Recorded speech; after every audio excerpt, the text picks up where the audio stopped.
নমস্কার বন্ধুরা, আশা করি তোমরা সবাই ভালোই আছো। তোমাদের ভালোবাসায় আমিও ভালো আছি। আমি চিত্রা। এই তো কদিন ধরেই চলছে আমাদের ঝুলন পূর্ণিমা। আর ঝুলন পূর্ণিমার আজকে শেষ হচ্ছে রাখি পূর্ণিমা। তো রাখি পূর্ণিমাতে আমি তো আমার গোপালকে রাখি বেঁধে দিয়েছি।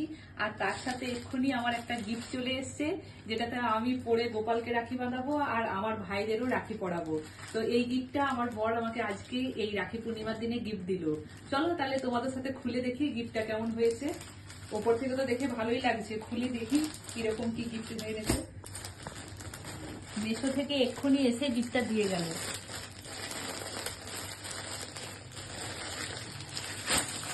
আমি তো দেখেই খুশি। গিফট পেলেই হলো, যে কোনো অনুষ্ঠানই হোক না কেন গিফট হলেই হলো।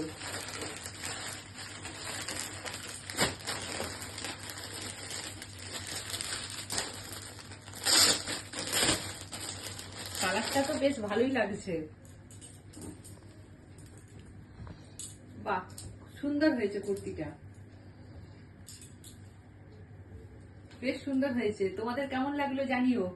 আর যখন আমি এটা পরবো আবার আমি ছবি তুলে শেয়ার করব। বেশ ভালো লাগছে। তাহলে আজকে এই পর্যন্ত, টাটা।